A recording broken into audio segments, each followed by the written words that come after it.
네, 시청자 여러분 안녕하십니까? 센 경제 현장의 임동석입니다. 우리 중시가 산타랠리는커녕 크리스마스 이브날 경기 부진에 대한 우려로 또 실적 악화로 인해서 경기 침체에 대한 우려로 사흘 연속 내려앉고 말았습니다. 오늘 코스피 지수는 15포인트가 떨어지면서 1128.51을 기록했는데요. 자동차와 건설 등 구조조정 대상업종 주도로 하락을 하며 기대했던 산타랠리 대신 경기 침체 우려가 증시를 장악했다라고 표현하는 것이 딱 정확한 그런 하루였습니다. 오늘 센 경제 현장에서는 노동부의 대통령 업무 보고 내용과 공공택지 전매 제한 기간 대폭 완화 소식에 대해서 자세히 살펴보도록 하겠습니다. 자, 먼저 국토해양부가 청와대 업무 보고를 통해서 공공택지의 전매 제한 기간을 대폭 완화했는데요. 자, 이제 공공택지 분양 아파트에 대해서도 입주권을 사고팔 수 있게 됐습니다. 하지만 면적과 권역에 따라서 전매 제한 기간이 제각각이어서 투자자들이 상당히 많은 공부를 해야 될 필요가 생겼는데요. 서울경제신문 서일범 기자와 함께 복잡한 전매 제한 완화에 대해서 풀이해보는 시간을 가져보겠습니다. 안녕하십니까? 예, 안녕하세요. 네. 자, 이번 전매 제한 완화로 인해서 가장 큰 수혜를 입는 지역은 먼저 어딜까요? 네, 이를 알기 위해서는 먼저 과밀 억제 권역의 개념부터 이해해야 하는데요. 네. 과밀 억제 권역이란 수도권에서 인구 및 산업이 과도하게 집중될 우려가 있다고 정부가 판단한 지역들입니다. 현재 서울과 인천 및 과천, 안양, 성남, 수원, 고양, 하남 등이 해당되는데요. 이들 지역의 경우 자연히 전매 제한 기간이 다른 지역에 비해 길 수밖에 없습니다. 이러한 페널티를 줘야 인구가 집중되는 것을 그나마 막을 수 있기 때문인데요. 이번 전매 제한 완화 역시 이러한 취지가 그대로 적용돼서 과밀 억제 권역에서 지어진 아파트는 3에서 5년간 전매가 불가능한 반면 기타 지역은 1에서 3년간 분양권 매매가 불가능합니다. 현재 수도권에서 과밀 억제 권역에 묶이지 않은 곳은 김포, 파주, 양주, 남양주, 용인, 광주, 안산, 화성, 인천 경제 자유구역 등입니다. 전매 제한이 짧을수록 환급성도 높아지는 셈이니까 결국 이들 지역에서 분양하는 85제곱미터형 이상 중대형 아파트가 최대 수혜를 입는 셈입니다. 85제곱미터 이하 중소형 아파트는 중대형 아파트보다 전매 제한 기간이 2년씩 더 깁니다. 네. 자, 국토부는 또 민영주택 청약 시에 현재 3년에서 10년인 주택 재당첨 제한을 내년 3월부터는 2년간 한시 배제할 계획이라고 밝혔네요. 예, 이를 이해하기 위해서는 또 우선 주택의 유형부터 이해해야 되는데요. 주택법 및 주택 공급에 관한 규칙에 따르면 현재 주택의 유형은 크게 국민주택과 민간건설 중형 국민주택 그리고 민영주택 등 세 가지로 공급 주체 및 국민주택기금 지원 여부에 따라 구분됩니다. 공공택지나 민간택지에 따른 구분은 없습니다. 국민주택은 국민주택기금을 지원받아 대한주택공사 등 지방공사가 공급하는 전용 85제곱미터 이하의 주택을 말하며 민간건설 중형 국민주택은 민간업체가 기금 지원을 받아 공급하는 전용 60제곱미터 초과 85제곱미터 이하 주택을 말합니다. 반면 민영주택은 국민주택기금의 지원 없이 민간업체 및 주공 등이 공급하는 전용 85제곱미터 초과 주택을 말하는데요. 따라서 이번 업무 보고안에 따르면 신도시, 택지지구, 경제자유구역 등 공공택지에서 분양하는 전용 면적 85제곱미터 초과 주택이 가장 큰 혜택을 보게 됩니다. 전매 제한 완화는 물론 청약 재당첨 제한 역시 완화됐기 때문입니다. 네. 자, 그리고 이제 한때 그 로또라고 불렸었죠. 이제 판교 당첨되신 분들이 상당히 기뻐했던 분들이 많았었는데 요즘에는 되려 그것 때문에 상당히 곤욕을 치르고 있다라고도 합니다. 자, 이번에 상당히 판교 역시 수혜를 입게 되는 것으로 보여지는데요. 자, 그렇다면 이제 집값이 대세 하락기에 접어든 지금 이 시점에서 판교 지역에서 전매 제한 완화에 대한 현지 반응이 어떻습니까? 네, 앞서 비과밀 억제 권역의 분양 물량이 가장 큰 수혜를 입게 될 것이라고 제가 말씀드렸는데요. 판교처럼 이제 전매 제한 기간이 3에서 5년인 곳들도 내년이면 분양 계약이 이뤄진 지 3년이 되기 때문에 이들 지역 역시 대표적 수혜지로 거론이 되고 있습니다. 네. 하지만 전매 제한이 완화돼도 이것이 곧바로 분양권 거래 활성화로 이뤄지기는 어렵다는 게 대다수 전문가 및 현지 부동산 관계자들의 전망입니다. 부동산 시장 침체로 매수 심리가 얼어붙은 데다가 집주인들 역시 판교 신도시 가격 상승에 대한 기대감으로 쉽사리 매물을 내놓지는 않을 것으로 관측되기 때문인데요. 기존 주택을 처분하고 판교 신도시를 입주하려는 수요는 많아도 판교 집을 처분하고 기존 주택에 눌러앉을 사람은 많지 않아 전매 시장 활성화는 어려우리라는 게 부동산 전문가들의 진단입니다. 네. 다만 일부 매물이 등장하면서 분당 및 용인 집값에는 악영향을 미칠 가능성이 높은 것으로 전망됩니다. 2006년 말 이제 최고가보다 30에서 40%가량 싼 급매물이 나와도 거래가 안 되는 판에 판교발 입주권 물량까지 쏟아질 경우 집값을 끌어내리는 요인이 될 수도 있기 때문입니다. 판교 중대형 아파트의 전매 제한 기간이 줄어들게 되면 주공의 우선 매입 시 채권 중도 상환을 둘러싼 논쟁도 자연스럽게 해결될 것으로 보입니다. 네. 주공은 판교 당첨자가 해외 이민을 가거나 생업상 이유로 다른 광역시로 이동하는 경우 해당 아파트를 우선 매입하도록 되어 있지만 당첨자가 구입한 채권은 중도 상환해주지 않아 당첨자가 2억에서 3억 원가량 손해를 보게 돼 논란이 되었는데요. 여기서 말하는 채권은 판교 분양 당시 청약자들이 의무적으로 구입한 채권을 의미합니다. 주공 측은 전매 제한 기간이 줄어들게 되면 전매가 불가피할 때도 시장에서 거래를 할 수 있기 때문에 채권 입찰과 관련된 논쟁은 사라질 수 있다는 입장입니다. 네. 자, 이 판교를 둘러싼 분당 지역의 집값이 지금 급속히 하락세를 보이고 있기 때문에 이제 아무리 좀 판교라 하더라도 과연 주변 지역 집값이 하락하는 이 하락세를 과연 이겨낼 수 있을까 하는 그런 염려도 들고요. 그리고 이제 집을 장만하려고 하시는 분은 그 기존의 주택을 팔고 판교로 가려는 분들이 많으니까 기존 주택 집값이 좀 많이 떨어지면 그 집을 또 급매물로 좀 노려서 사면 어떨까 하는 생각도 순진하게 좀 듭니다. 가능할까요? 글쎄요. 그것은 가능할 것도 같습니다. 네, 아직까지 주택시장의 하락세가 좀 크다 보니까 시장을 좀 더 천천히 꼼꼼히 들여다보고 이렇게 바뀐 제도들에 대해서 꼼꼼히 짚어보는 게 큰 도움이 될 것 같습니다. 앞으로는 제도가 바뀔 때마다 서일범 기자께서 자세하게 저희 시청자 여러분을 위해서 좀 정리해 주시기를 부탁을 드리겠습니다. 오늘 도움 말씀 고맙습니다. 네, 감사합니다. 네. 자, 그리고 요즘 자동차 업계가 상당히 힘들어하고 있습니다. 근데 그중에 요즘 가장 이제 이슈가 되고 있는 것 중에 하나가 상하이차가 철수하겠다라는 그런 논란에 휩싸이고 있는 쌍용차 문제가 아닌가 싶은데요. 쌍용 자동차 관련 소식을 정리해서 들어보겠습니다. 박태준 기자가 연결돼 있습니다. 안녕하십니까? 네, 안녕하세요. 네. 자, 쌍용차 대주주이죠. 중국의 상하이차가 한국 시장에서 철수할 수도 있다라는 그런 의사를 흘렸다고요. 예, 그렇습니다. 이 사실은 그 최형탁 쌍용차 사장이 그 23일 그 정장선 국회 지식경제위원장과의 면담에서 그 발언에 밝혀진 내용인데요. 그 최 사장은 이 자리에서 그 노조가 사측이 요구한 구조조정안을 받아들이지 않을 경우에 중국 상하이차가 한국에서 철수할 방침이라고 전달했습니다. 그 쌍용차는 그 이달 직원들의 임금을 주지 못할 정도로 자금 상황이 안 좋아서 그 은행권은 물론 대주주인 상하이차에도 자금 지원을 요청했는데요. 이에 대해서 상하이차는 그 노조가 인력 감축 등의 그 구조조정안을 받아들여야 자금 지원을 해줄 수 있다고 맞서왔습니다. 네. 그런데 그 자금 지원 거부뿐 아니라 아예 쌍용차를 버릴 수 있다는 방침까지 서 있다는 것이죠. 그 또 최 사장은 이 자리에서 그 노조의 구조조정안 거부로 철수가 결정되면 그 시기는 내년 1월 초나 중순께가 될 것이고 이는 쌍용차의 파산을 의미하는 것이라고 말해서 파장이 일고 있습니다. 네. 자, 이거 상당히 심각한 문제라고도 받아들여지는데요. 자, 이것이 과연 현재 이제 어떤 그 행동을 취하고 있는 노조를 압박하기 위한 단순한 그런 압박 카드인지 아니면 진짜 실제로 이게 철수할 수 있는 것인지 그 본심을 참 들여다보기 힘든 문제인 것 같습니다. 어떻습니까? 예, 우선은 그 구조조정을 위해서 노조를 압박하기 위한 카드로 보는 시각이 많긴 합니다. 쌍용차는 어젯밤에 그 해명 자료를 내고 최 사장의 발언은 대주주인 상하이 자동차의 지원을 이끌어내기 위해서는 각 이해 당사자들의 이해와 협조가 필요하다는 점을 강조한 것뿐이다. 이렇게 밝혔거든요. 상하이차의 철수와 같은 최악의 상황을 염두에 둔 것이 아니라 자구안에 반발하는 노조 측의 적극적인 협조가 필요하다는 사실을 강조한 것에 지나지 않는다. 이런 얘기입니다. 정장선 의원의 자료에도 노조가 사측의 구조조정안을 받아들이지 않을 경우 이런 단서가 붙어 있긴 합니다. 네.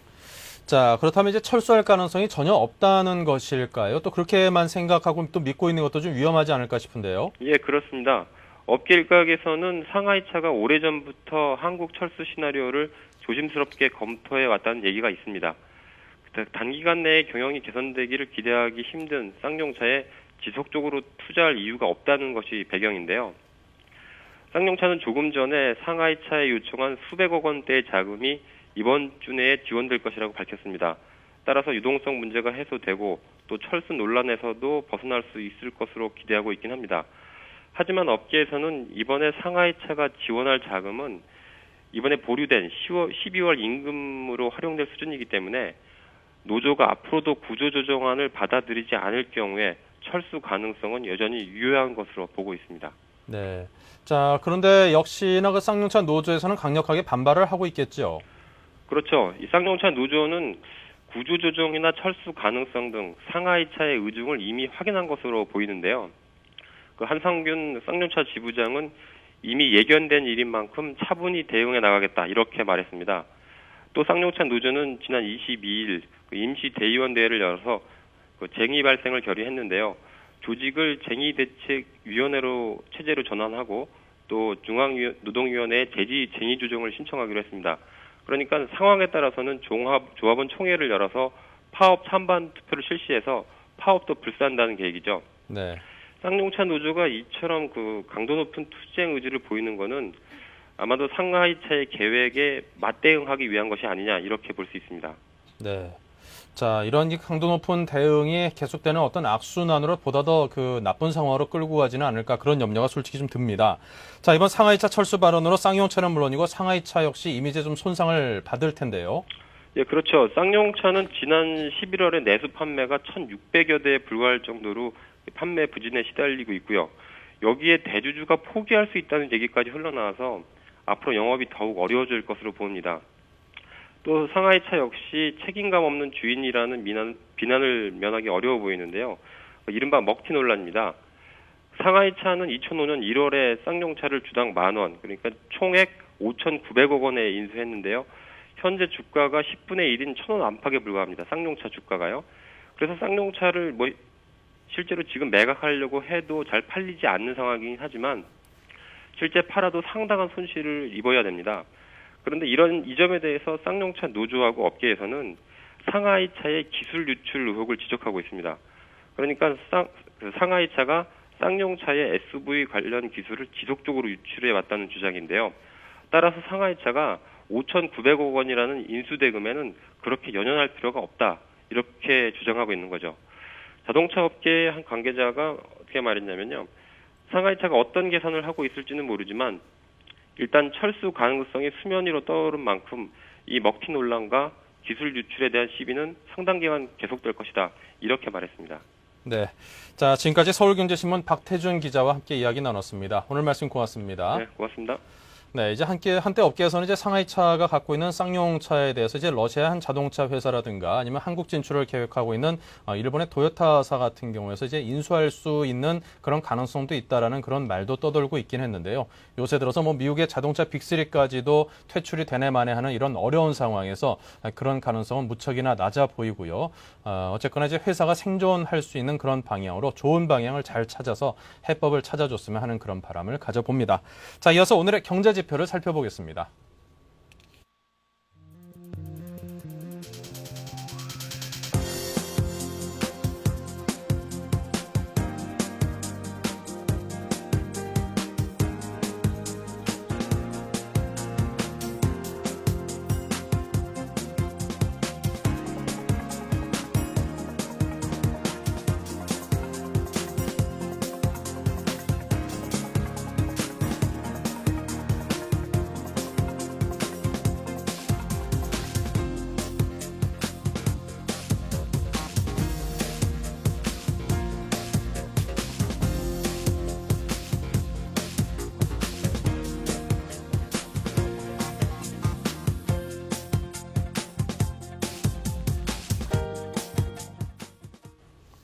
네, 오늘의 증시 마감 상황을 알아보도록 하죠. 서울경제신문 증권부의 박혜욱 기자 연결돼 있습니다. 안녕하십니까? 네, 안녕하세요. 네, 오늘 마감 시황부터 정리해 볼까요? 네, 코스피 지수가 4일 연속 하락했습니다. 24일 코스피 지수는 전날보다 15.80포인트 내린 1128.51포인트의 장을 마쳤습니다. 뉴욕 증시 하락 여파로 전날보다 4.23포인트 내린 채 출발한 코스피 지수는 외국인이 이틀 연속 순매도에 나서면서 낙폭이 확대됐습니다. 외국인이 1,014억 원 순매도하며 하락장을 주도한 가운데 기관도 255억 원 주식을 팔았습니다. 프로그램 매매는 차익 거래에서 781억 원 규모 순매도를 보이며 36억 원 매도 우위를 나타냈고 개인만이 1,422억 원 순매수하며 지수 하락을 방어했습니다. 네. 자, 이 구조조정 공포에 건설과 중소조선사들 그리고 은행주들이 급락하고 있습니다. 전망이 어떻습니까? 네, 구조조정 공포가 시장을 강타하고 있습니다. 이날 주식시장에선 정부가 천명한 구조조정 대상 업종, 건설과 조선업, 그리고 부실채권 리스크를 떠안아야 하는 은행업종이 직격탄을 맞았는데요. 네. 건설업종과 운수장비 업종이 각각 2.81%, 3.71% 떨어졌고 금융업종 역시 2.33% 하락했습니다. 건설업과 조선업종에 대한 정부의 구조조정 계획 발표가 한동안 수면 아래 잠수해 있던 경기 악화 재료를 끌어올린 양상인데요.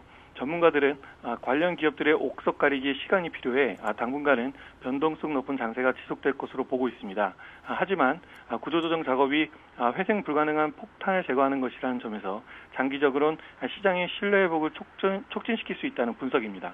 네. 자, 요즘 들어서 다시금 장기 회사채 펀드가 각광을 받고 있다고요? 네, 채권 시장이 다소 안정되면서 장기 회사채 펀드에서도 자금이 서서히 유입되고 있는데요.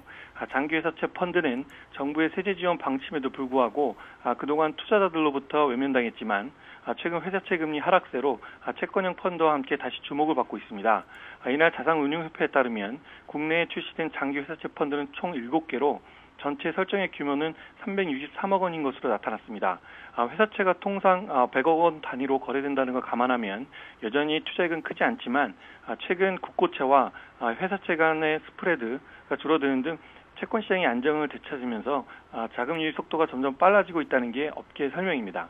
운용업계의 한 관계자는 글로벌 금리 수준이나 국내 기준금리를 감안하면 우리항 회사채는 충분한 투자 가치가 있기 때문에 유입 자금이 점차 늘어날 것이라고 전망했습니다. 네. 자, 박혜욱 기자 잘 들었습니다. 네, 감사합니다. 네, 오늘의 증시 마감 상황을 정리를 해봤습니다. 이어서 뉴스 단신을 전해드리겠습니다.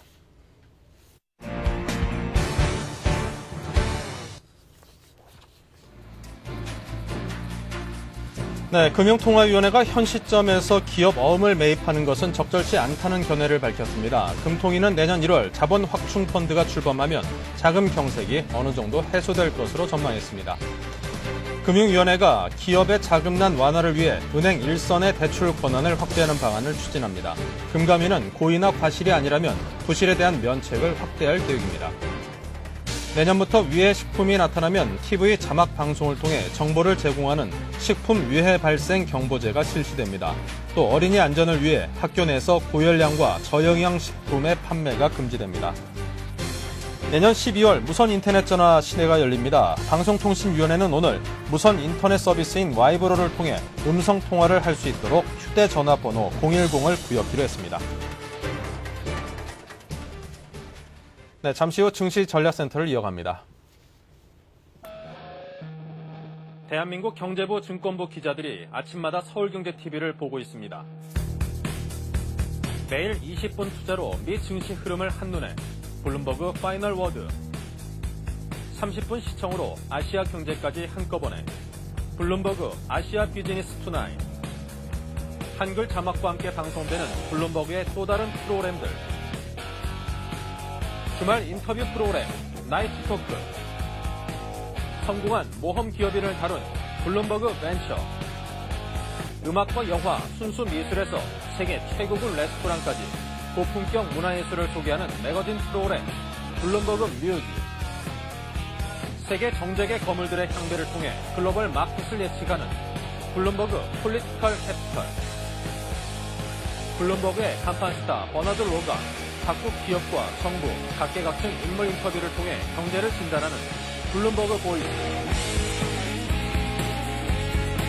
국내 최초 3시간 내 번역 자막 처리 블룸버그 TV 국내 독점 채널 서울경제TV에서 이 모든 것을 경험하십시오. Bloomberg Company.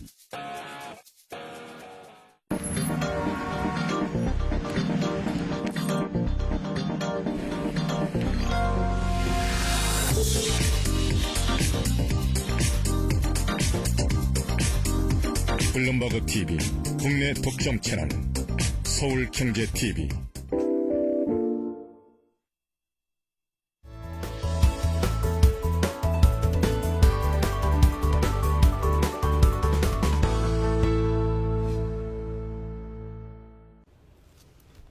네, 증시전략센터를 시작하겠습니다. 굿모닝 신한증권의 장규성 지점장, 메리츠증권의 문영석 대리 두 분 모셨습니다. 안녕하십니까? 안녕하십니까? 네, 이번 주는 코스피 지수가 계속해서 이제 하락세를 보이고 있습니다. 장 지점장님께 여쭙겠습니다. 먼저 오늘 장 정리부터 해주십시오. 네. 오늘 코스피 지수는 15포인트가 하락을 해서 네. 1128포인트로 끝났고 코스닥은 역시 5포인트가 하락을 해서 333포인트로 끝났습니다. 네. 투자 주체별 매매 동향을 한번 살펴보겠습니다. 오늘 개인이 1,300억대의 순매수를 보였고요. 기관과 외국인은 순매도를 하였습니다. 기관이 220억 매도, 외국인이 1,020억 매도를 하였습니다. 그리고 환율은 31원이 하락한 1,306원으로 하락을 한 채 끝났습니다. 네. 오늘 전체 시장을 다시 한번 되짚어 보면은요. 아침에 시장은 어제 미국 뉴욕 증시가 하락을 했고, 그리고 상승 모멘텀이 부족하다. 그리고 단기 급등에 따른 부담감으로 4포인트가 하락을 하면서 오늘 장이 시작을 했습니다. 네. 전일 하락을 주도한 자동차, 건설, 조선 등 실물 부문의 그 경기 침체 우려가 가세를 하면서 거기다 또 기관하고 외국인이 쌍끌이 매도로 가세를 하면서 지수가 10시경에는 31포인트가 하락을 하면서 1110선을 위협하기도 했습니다. 하지만 20일 이평선이 1109포인트인데 1109포인트의 지지를 받으면서 하락세가 멈춘 이후에는 1120포인트에서 지루한 공방을 보이다가 장 마감 무렵으로 가면서 프로그램 매도 규모가 줄면서 종가가 오늘 15포인트 하락한 1128포인트로 마감을 하였습니다. 네. 자, 그렇다면 오늘 장이 보여준 업종별 특징이라든가 종목별 특징적인 움직임들은 어떤 것들이 있었을까요? 네. 지수가 오늘 30포인트까지 하락을 했었고 종가는 15포인트 하락한 데서 보여집니다만 전체적으로 하락세를 시현하였습니다.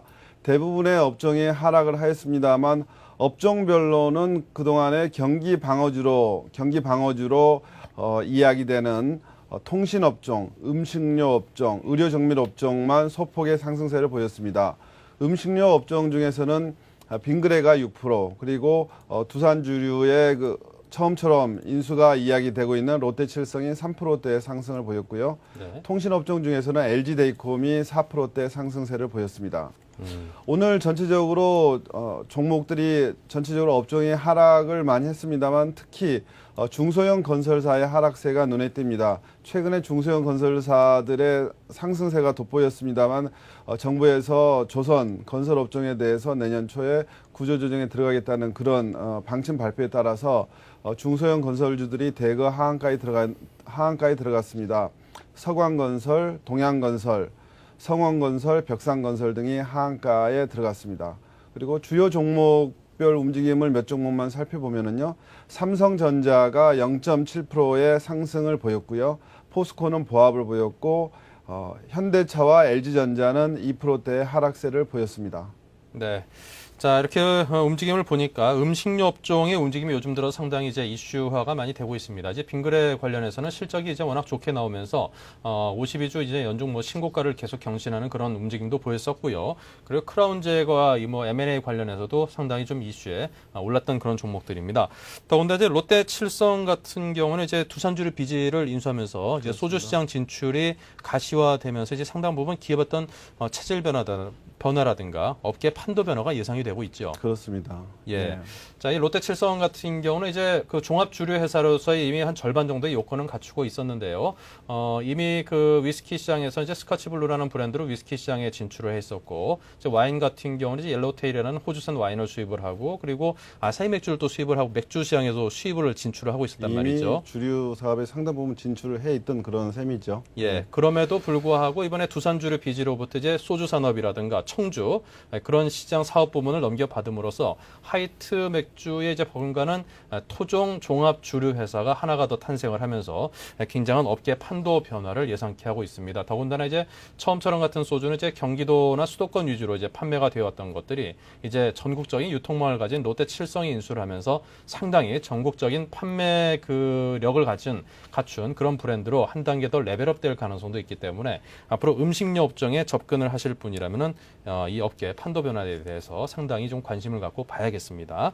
자, 그 밖에 이제 문영석 대리님께서는 오늘 장의 특징을 어떻게 분석하시는지 자세한 설명을 부탁드리겠습니다. 예, 금일 코스피는 오전부터 2% 이상 급락하며 10시 20분경에 1113포인트를 저점을 찍고 오후 2시까지 이렇다 할 상승이나 하락을 보이지 않고 횡보하는 모습을 보이다가 이후 조금씩 낙폭을 만회하는 모습을 보였습니다. 지난밤의 뉴욕 증시의 하락과 모멘텀 부재, 단기 급등에 따른 부담감 등으로 21선까지 밀리는 모습을 보였지만 저가 매수에 대한 관심이 살아나면서 매수세가 들어왔습니다. 네.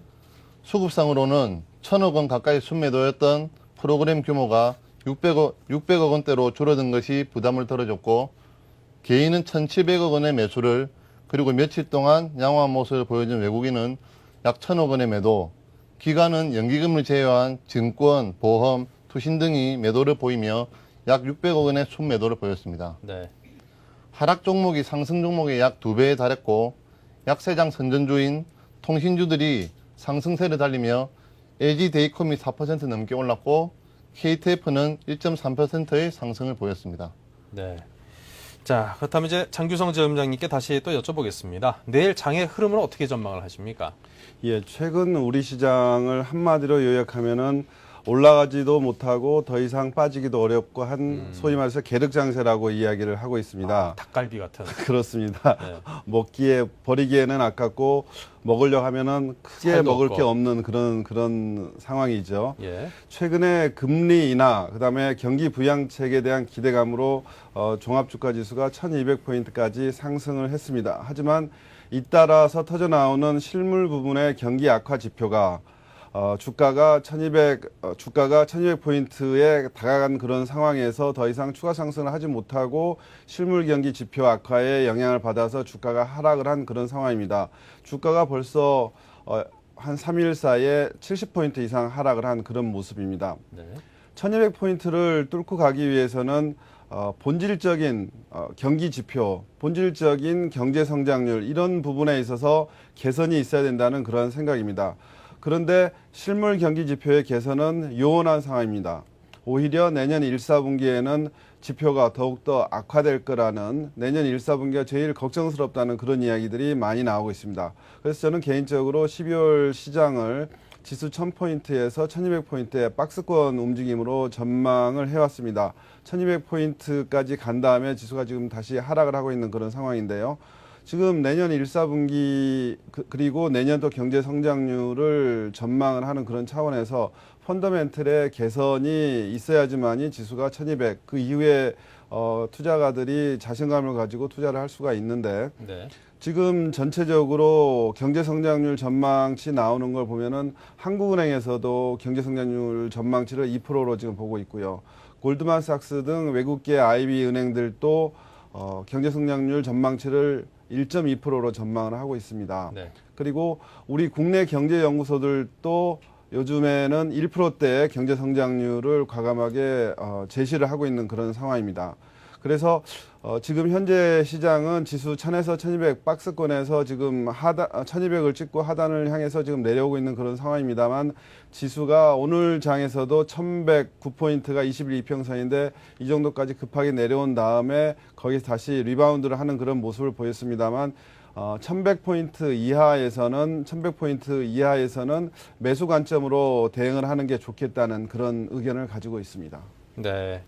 자, 그렇다면 이제 지금 어떤 장세가 이제 연말 장세 흐름은 사실 11월부터 이제 어느 정도 좀 상승세를 보였고 요 최근 며칠 동안의 장세를 보면 이제 일시 좀 하락세라고도 네. 보여지는데요. 이제 하락세 흐름이 당분간은 더 갈 것 같습니다. 이런 분위기가 또 연말 연초까지 이어질까 봐 염려는 좀 되는데요. 오히려 그럴 가능성이 많습니다. 저는 시장을 지수를 1200포인트는 한 번 정도는 갈 수 있다고 이렇게 봤습니다. 왜냐하면은 윈도우 드레싱의 효과도 기대를 할 수가 있고요. 정부에서는 지금 환율과 주가 지수 이 두 가지 변수가 있는데 네. 환율도 키코 관련주들이나 이런 걸로 봐서 환율을 잡아둬야 될 그런 필요성이 있습니다. 그래서 환율이 좀 안정될 거고 그다음에 각 그 펀드들의 연말 결산이 12월 30일 기준으로 되지 않습니까? 그래서 그에 따른 그 윈도우 드레싱의 효과를 기대를 해서 한 번 정도는 1200 이상으로 한번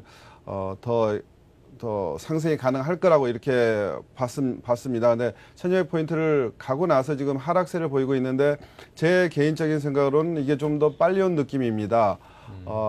별다른 변수가 없었다 그러면은 지수가 1200포인트 이상의 랠리도 가지면서 12월 장을 마감을 했을 것으로 생각합니다만 도요타 자동차가 지금 거의 1940년 이후 67년 만에 적자로 전환됐다는 그런 보도가 나오면서 우리나라 자동차주가 급락을 했습니다. 그리고 도요타 자동차는 전 세계적으로 가장 재무 구조라든지 이익의 안정성 측면에서 높은 회사로 평가를 받고 있는데 도요타마저 그런 상황을 보였다고 하면서 우리나라에서는 기아 자동차 같은 경우가 하한가까지 갔었고요. 네. 그래서 그래서 그런 실물 경기 침체의 그런 악화의 그런 지표가 심리적으로 굉장히 충격을 주면서 지수가 지금 1170포인트 가까이 하락하는 그런 모습입니다만 아까 모두의 계륵 장세라고 말씀을 드렸습니다만 1200 이상으로 가기도 힘들고 더 뻗어서 나가기도 힘들고 그렇다고 해서 다시 1000포인트까지 가기에는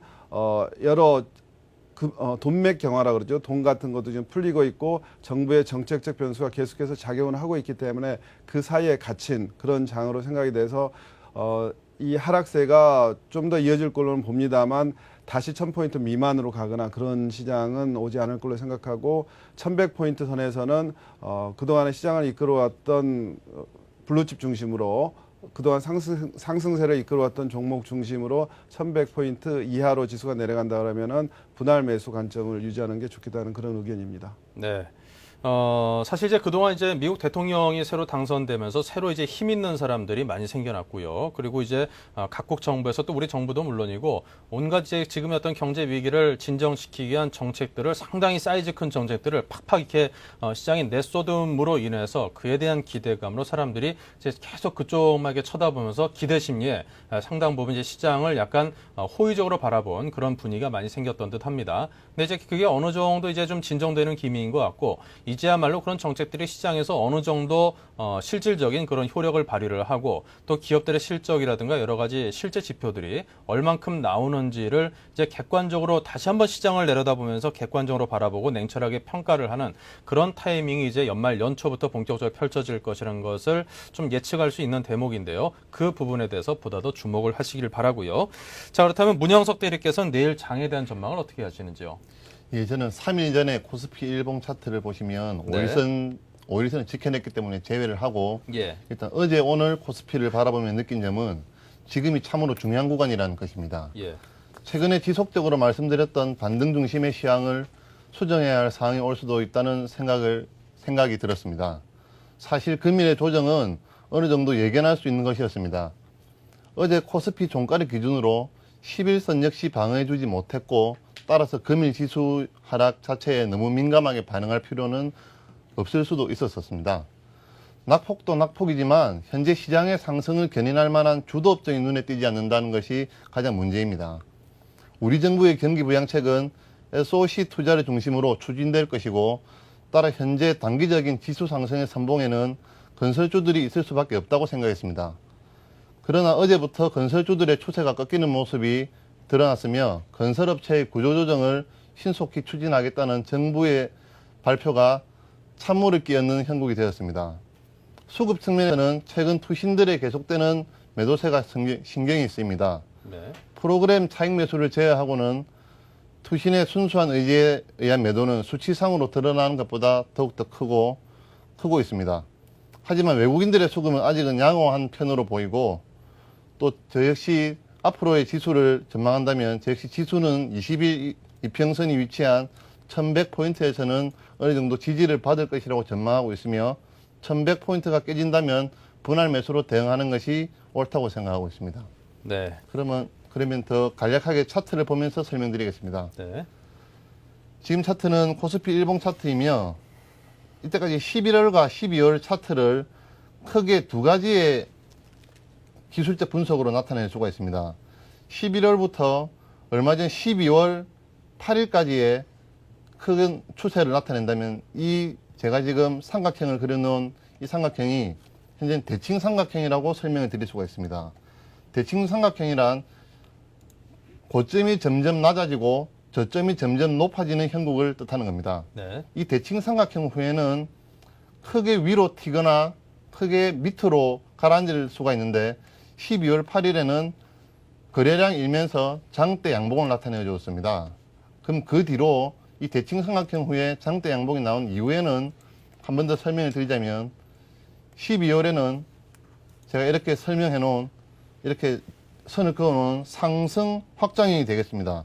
이 상승 확장형이란 매도의 추세 흐름을 매수 세력이 압도했다는 것을 나타내는 것으로 상승 확장형 이후에는 거래량이 증가하면서 주가의 상승세가 나타나는 그런 차트입니다. 네.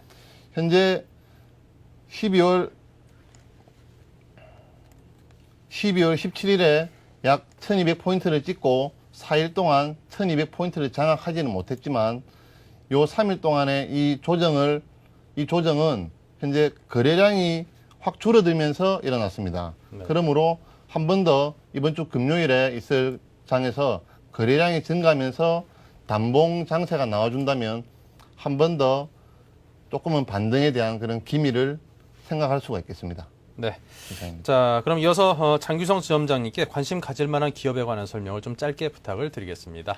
네, 지금 제가 관심을 가지고 있는 종목은 신한지주, 효성, 예. 신한지주, 효성, 현대해상, SK브로드밴드 이런 종목들에 대해서 관심을 가지고 있는데요. 오늘은 현대해상에 대해서 말씀을 드리고 싶습니다. 예, 현대해상은 지금 세컨티어 그러니까는 삼성화재를 제1차 업체로 보고 두 번째 열에 있는 보험사들 예를 들어서 동부화재라든지 현대해상 이런 세컨티어 종목들 중에서 성장성과 안정성이 가장 높은 종목으로 보고 있는데요. 네. 장기보험 성장률도 세컨티어 보험사 중 최고 수준이고요. 그다음에 장기보험 신계약도 10%대의 성장률을 유지를 하고 있습니다. 또한 이 현대해상은 세컨티어 손부사 중 그 계열사 지원이나 그다음에 부동산 PF 등 잠재적 리스크에 노출 정도가 적어서 향후 경기 둔화가 심화될 경우에도 발생할 수 있는 잠재 리스크에서 자유롭다는 그런 점이 있고요. 그다음에 보험사가 보통의 그 투자 자산을 투자를 해서 운영을 많이 하고 있습니다. 향후에 증시가 1000을 바닥으로 점진적으로 상승할 경우에는 회사의 투자 자산 이익이 증가할 것이고 주가에 플러스로 이렇게 작용할 걸로 그렇게 예상을 하고 있습니다. 그리고 최근 주가 측면에서는 어떤 점에서 이렇게 관심을 가지고 있냐면은 차트 측면에서 상당히 우량하다고 이렇게 보고 있습니다. 차트가 지금 60일 이동평균선이 14,000원 선인데 14,000원 선을 계속해서 상승을 하려고 하다가 다시 부딪혀서 내려오고 하는 걸 지금 거의 한 달 가까이 지금 하고 있는 그런 상황입니다. 그런데 최근에 3일간 주가가 많이 하락을 했는데도 불구하고 오늘 최근 3일간 오히려 더 상승을 하면서 14,000원 선을 돌파를 한 그런 상황입니다. 따라서 향후에 이 상승 쐐기형에서 이 고점을 뚫고 가는 경우에는 주가가 큰 폭의 상승을 보이기 때문에 지금 매수가를 13,500원 정도로 보고 있고 목표가는 17,000원 정도로 이렇게 잡고 있습니다. 그리고 손절가는 10% 손절가를 적용을 하고 있습니다. 예, 네. 현대해상에 대해서 말씀드렸습니다. 네. 자, 이렇게 해서 시장에 대한 분석과 또 현대해상과 같은 관심 가질 만한 기업에 관한 설명까지 들어봤습니다. 자, 지금까지 장규성 지점장, 문형석 대리 두 분의 도움 말씀 들었습니다. 고맙습니다. 감사합니다. 네, 잠시 전하는 말씀 듣고 센 시장 분석을 이어가겠습니다. 중국, 홍콩, 일본, 인도, 싱가포르, 한국 등 아시아 주요 국가의 증권 및 금융시장이 하루 동안 어떻게 움직였는지 궁금하십니까?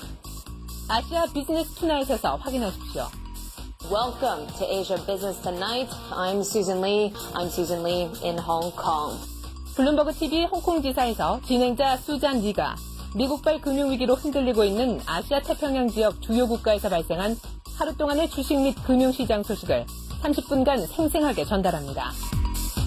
아시아 비즈니스 투나잇의 첫 자막 방송 시간은 매주 월요일부터 금요일 밤 11시입니다. 유럽까지 번진 세계 경제 위기 상황까지 세계 경제 전체를 30분 내 한꺼번에 브리핑 받을 수 있는 아시아 비즈니스 투나잇. 서울경제TV에서만 자막 방송으로 보실 수 있습니다. 서울경제TV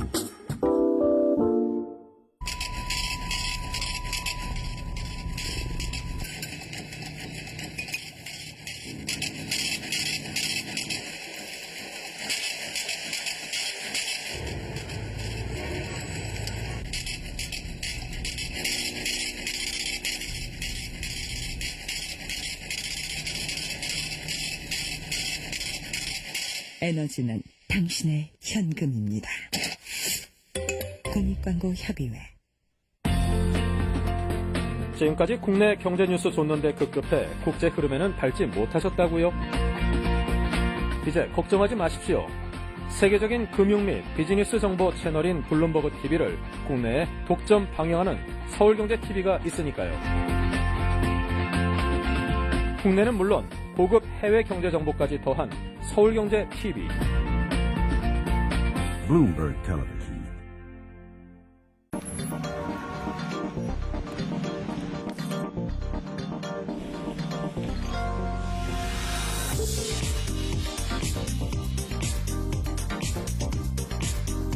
블룸버그 TV 국내 독점 채널 서울경제TV.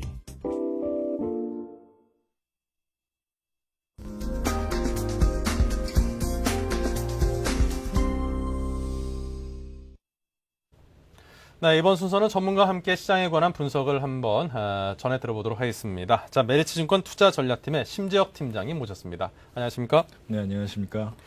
네, 이제 연말을 앞두고 이제 연말 랠리가 펼쳐지는 거 아니야? 그러면서 이제 다들 기대를 했는데 요 며칠간의 또 그 주식시장의 흐름을 보면은 이게 반대로 좀 하락세를 보이고 있어서 좀 서운합니다. 자, 그 하락세의 원인을 어디서 찾아봐야 될까요? 예, 아무래도 유동성이 좀 증가를 했고요. 전반적인 금융 상황은 좀 양호하게 진행이 되고 있습니다. 네. 하지만 이번 주 들어와서 특히나 지난주 주말부터였죠.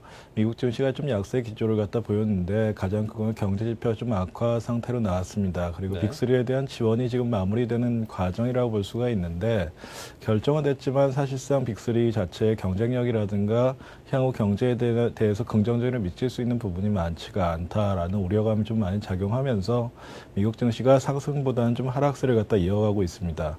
금주와선 좀 특징이라고 볼 수 있는 게 기관하고 외국인의 매도입니다. 근데 아무래도 기관이나 외국인의 매도세는 저희가 보는 입장에서는 이건 단기적인 측면이다. 특히나 이번 주 이제 26일 날 아무래도 배당 락에 대한 효과가 있습니다. 그래서 그 전을 갖다가 두고서는 차익 실현을 하는 그런 상황이라고 볼 수가 있고요. 원달러 환율도 좀 상승을 했습니다. 그동안 1200원대까지 하락했다가 이번 주 들어와서는 1300원대로 다시 복귀하는 모습인데요.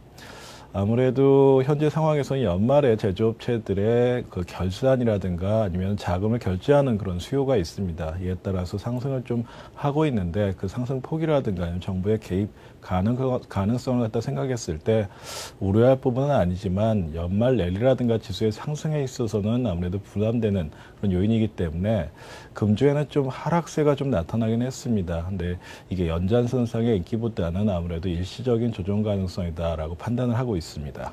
네. 자, 그럼 이제 연말을 앞두고 이제 기관들이 현재 이제 주식을 많이 매도를 하고 있는데요.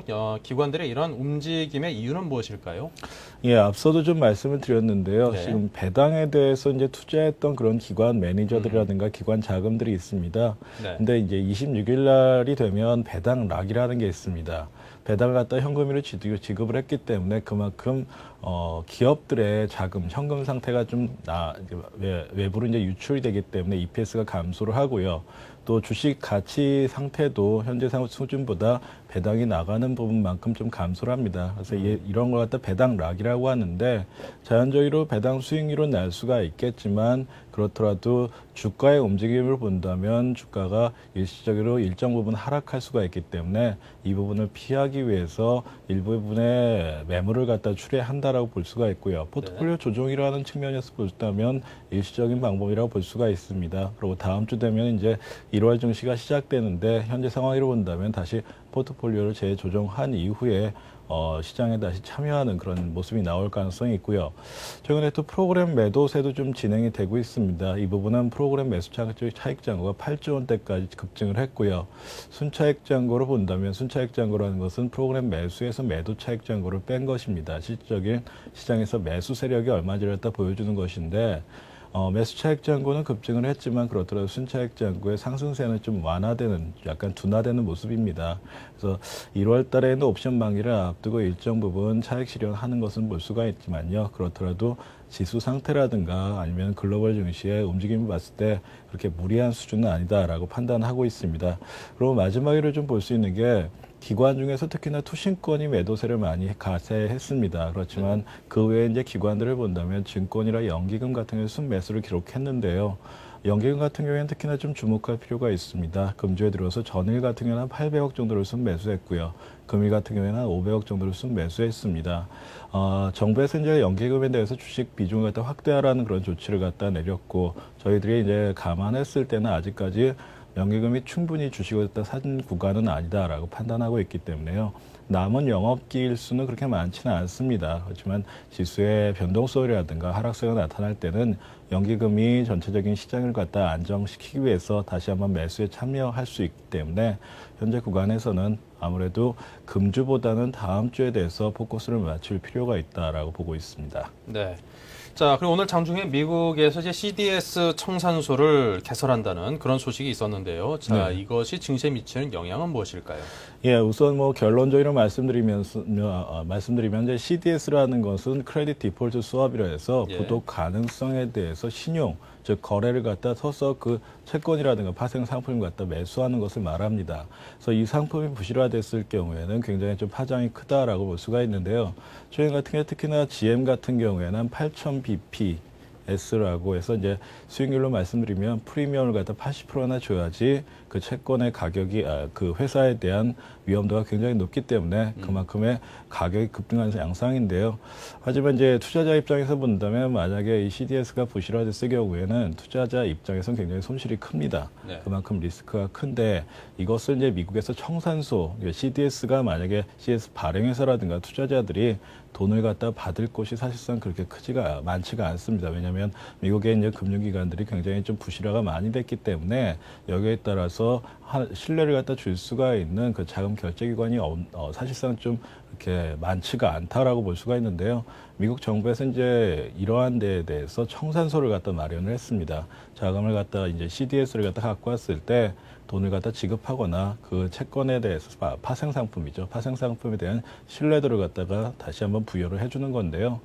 우선은 청산소가 설치가 됐기 때문에 CDS가 부실화될 가능성에 대해서는 좀 리스크가 축소가 됐습니다.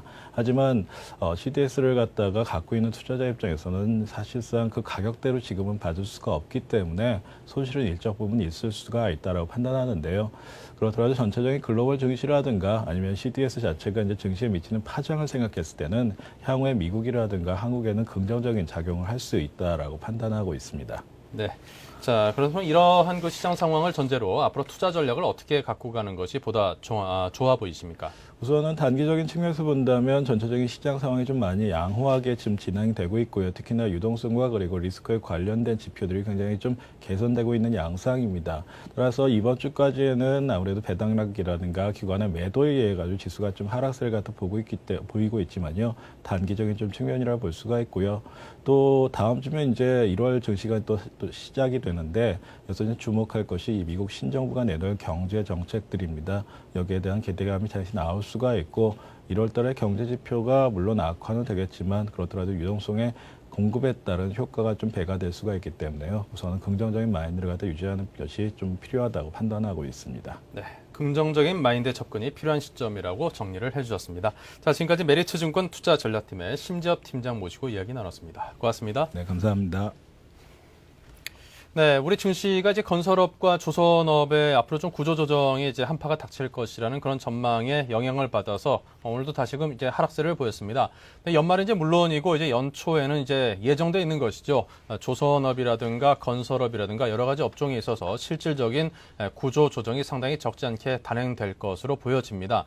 물론 이제 어려움에 처한 그 경제를 살리기 위해서는 이것만큼은 도저히 이제 들고 같이 함께 갈 수 없겠구나라고 싶은 부분들은 이제 도려내고 이제 보다 더 건강한 몸을 위해서 이렇게 수술을 하는 것은 어쩔 수 없는 그런 과정이긴 합니다만 그 과정에서 상당히 많은 분들이 힘들어하고 아파할 것을 생각을 하면은 상당히 마음이 편치 않습니다.